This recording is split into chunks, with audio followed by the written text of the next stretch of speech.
Você já percebeu como o dinheiro parece sentir quem está pronto para recebê-lo, desviando-se daqueles que o imploram?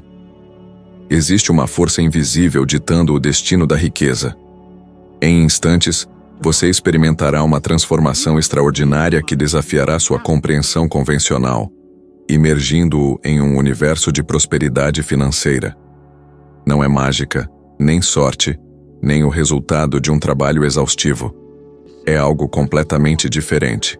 Modificando apenas um elemento, portas se abrirão, seu telefone tocará incessantemente e oportunidades antes ocultas surgirão em seu caminho. Descobri, através de árdua experiência, que a riqueza não começa na carteira, mas na sua autopercepção. Enquanto me via como uma pessoa comum, lutando pela sobrevivência, atraía situações que corroboravam essa imagem. Ao remodelar minha identidade financeira interna, a paisagem externa se reorganizou como peças de um quebra-cabeça obediente. Mesmo no Corpo de Bombeiros de Toronto, inconscientemente repetia crenças limitantes. Dinheiro é escasso, requer suor e esforço. Eu não nasci para isso. Cada frase era um comando para meu sistema nervoso. Vivia em um ciclo previsível. Uma conta paga e outra emergência surgia. Foi então que tomei uma decisão crucial. Parei de argumentar contra a realidade e comecei a questionar minhas convicções. Peguei caneta e papel e escrevi sem censura tudo o que pensava sobre dinheiro, riqueza, preços, contas e merecimento. Doeu. Aquele era o mapa da minha prisão. Então, reescrevi cada frase como se já estivesse administrando uma fortuna considerável. Substituí: dinheiro só vem com sofrimento por dinheiro responde à ordem, clareza e valor que entrego. Troquei: eu não sei vender por eu ensino pessoas a adquirir o que melhora suas vidas. Não esperei acreditar antes de agir. Agi até que meu corpo aprendesse a acreditar. O primeiro sinal de mudança não foi uma grande soma. Foi a tranquilidade que senti ao fazer uma ligação que havia adiado por semanas. Lembro-me do dia em que saí do quartel dos bombeiros determinado a iniciar um serviço de limpeza. O telefone na minha mão pesava como chumbo. Minha voz tremia durante a primeira abordagem. Quase voltei à antiga rede de segurança. Mas mantive o papel do meu novo eu. O profissional que resolve problemas de forma eficiente e cordial. Em poucos dias, conquistei meus primeiros contratos. Ao final do primeiro ano, aquele pequeno negócio havia gerado aproximadamente $100.000. Não foi sorte, foi alinhamento. Eu não tinha novos músculos, mas um novo paradigma. Pergunte-se honestamente: sua rotina e seu corpo se comportam como os de alguém que administra a abundância? Ou tudo dentro de você ainda se organiza para apagar incêndios? A reprogramação eficaz tem 3 camadas. A primeira é o inventário. Anote as frases automáticas que surgem em seu dia. Ninguém paga isso. Vou perder o cliente. Não consigo economizar dinheiro. Sem julgamento, apenas coletes. A segunda é a substituição por linguagem prática, não fantasiosa. Em vez de serei rico, escrevi: apresento soluções claras, cobro com confiança e forjo acordos mutuamente benéficos. Em vez de visualizar dinheiro caindo do céu, visualizei-me fazendo ligações, agendando compromissos, apresentando, negociando, entregando. Senti a calma na minha voz, o ritmo da minha fala, minha postura ereta, o silêncio após declarar o preço. Postura é programação. A terceira camada é o ambiente. Removi gatilhos de escassez e instalei gatilhos de ordem. Uma carteira organizada, uma mesa limpa, uma planilha simples e atualizada, contatos importantes facilmente acessíveis. O ambiente não motiva. Ele instrui seu cérebro sobre quem você é. Conheço as objeções que surgem ao tentar mudar. Não tenho tempo. Não tenho dinheiro. Não tenho o treinamento. Eu também não tinha nenhum desses. O tempo é criado com prioridades definidas. Diariamente, uma ação geradora de renda antes de qualquer mídia social. O dinheiro se multiplica quando você para de persegui-lo como presa e o trata como um aliado. Defini um valor mínimo por tarefa e não excedi esse limite para evitar doar trabalho por ansiedade. Estudos formais ajudam, mas não são o único caminho. Estudei pessoas, padrões, linguagem, valor percebido. Fiz perguntas que a maioria evita. Que problema eu resolvo com tanta clareza que deixa a pessoa desconfortável para dizer não? O que no meu processo comunica tensão, e preciso eliminá-la hoje? Onde estou deixando o dinheiro escapar por medo de rejeição? Essas perguntas reorganizam sua vibração, porque o forçam a procurar onde a escassez se esconde. Houve um dia em que quase desisti.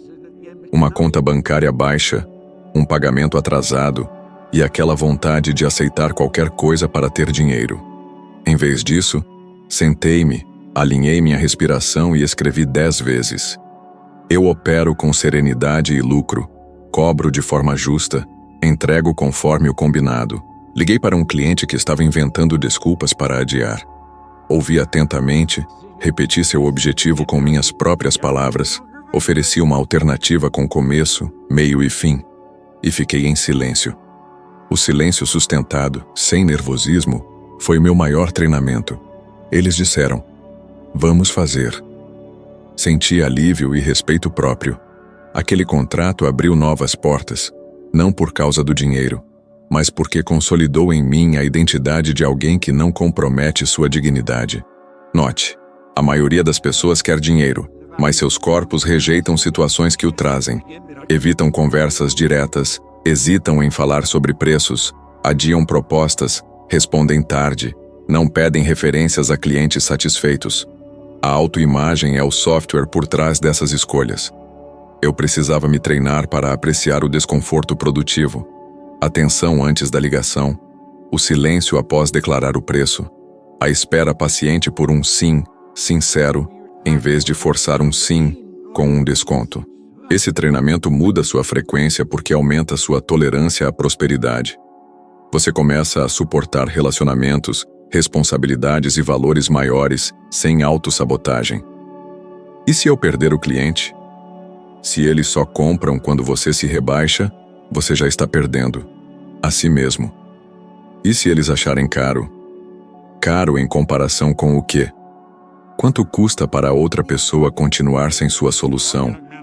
Perguntas como essas o transformam de um suplicante em um parceiro. Também instalei rituais mínimos, quase imperceptíveis, que reforçaram minha nova identidade. Ao acordar, escolhia uma tarefa geradora de renda e a executava antes de qualquer distração. Então, atualizava minha visão por meio de processos. A quem ajudarei hoje? Como os abordarei? Quando cobrarei? O que entregarei?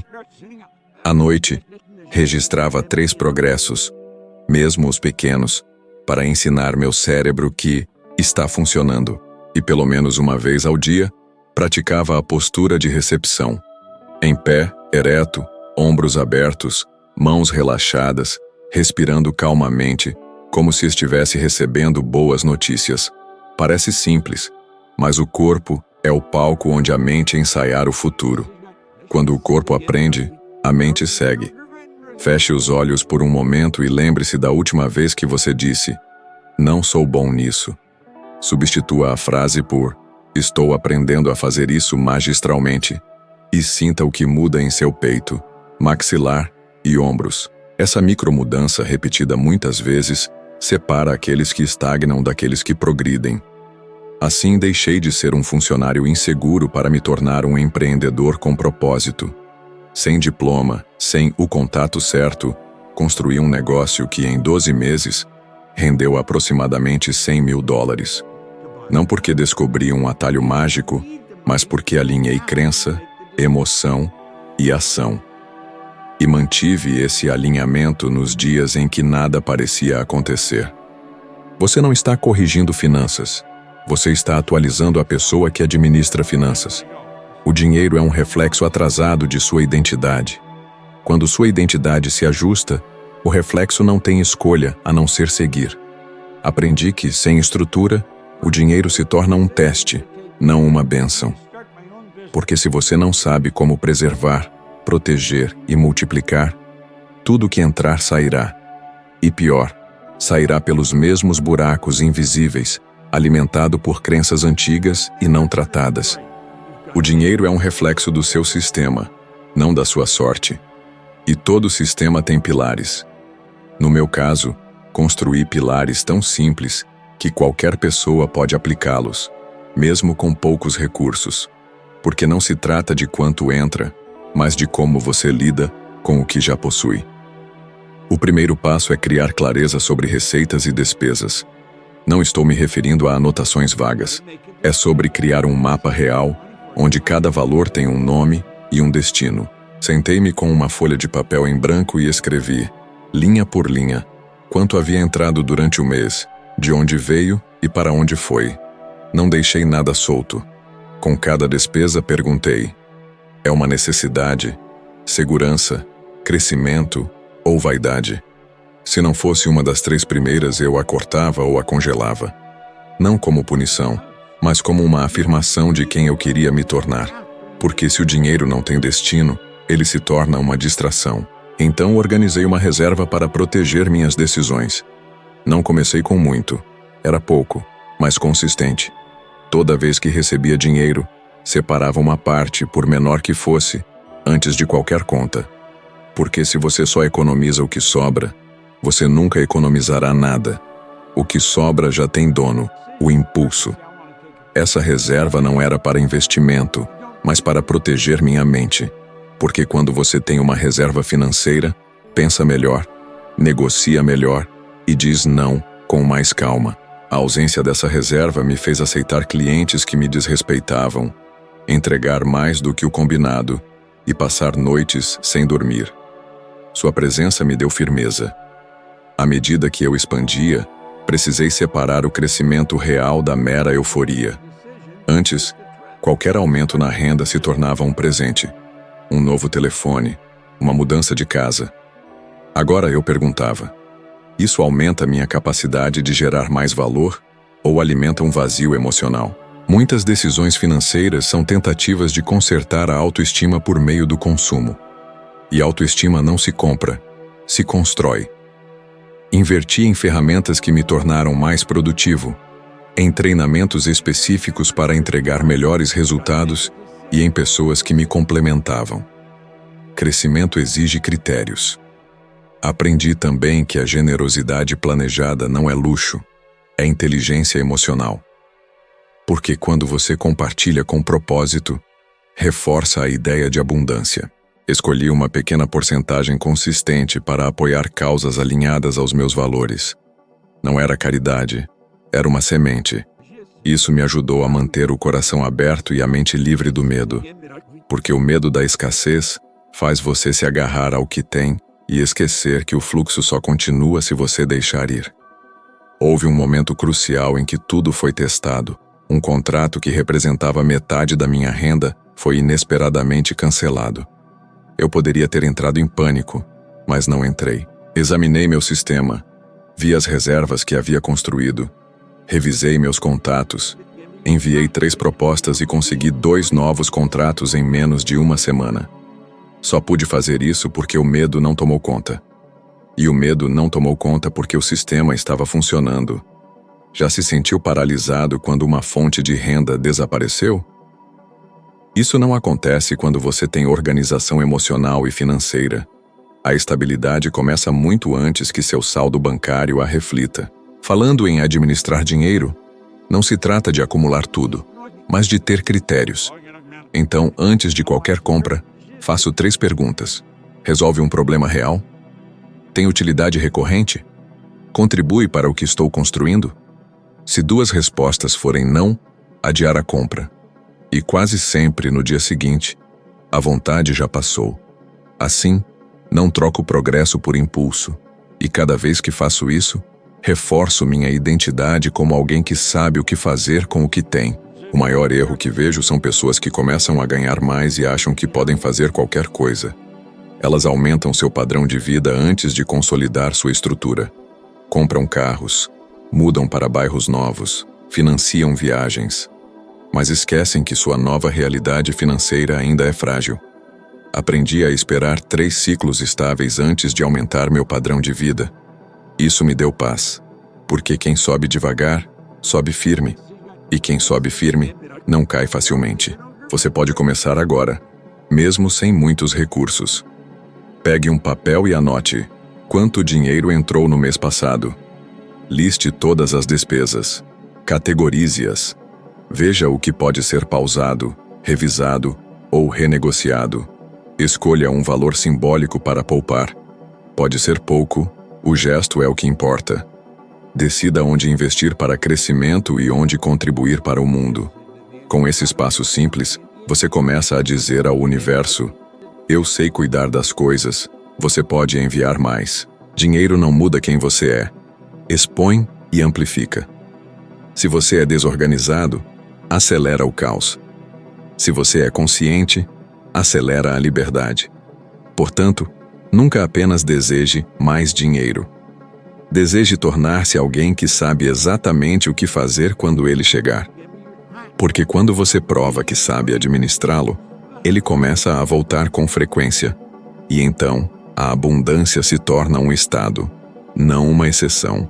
Quando digo que manter a identidade financeira é mais importante do que ganhar dinheiro rapidamente, não estou exagerando.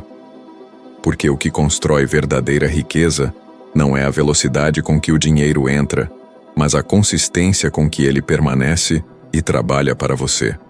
É comum ver alguém ter um aumento repentino de renda e, em pouco tempo, voltar ao mesmo ponto, ou pior. Isso acontece porque a estrutura interna não acompanha o novo nível. Você continua a pensar, sentir e decidir como alguém que vive na escassez, mesmo quando sua conta bancária diz o contrário. E isso é mais comum do que parece. Para o dinheiro se tornar uma consequência natural de sua nova forma de existir, você precisa construir hábitos diários que sustentem essa nova identidade. Um dos primeiros que adotei foi começar o dia com clareza sobre qual ação, naquele dia, me aproxima do que quero viver. E essa ação precisa estar relacionada a gerar valor.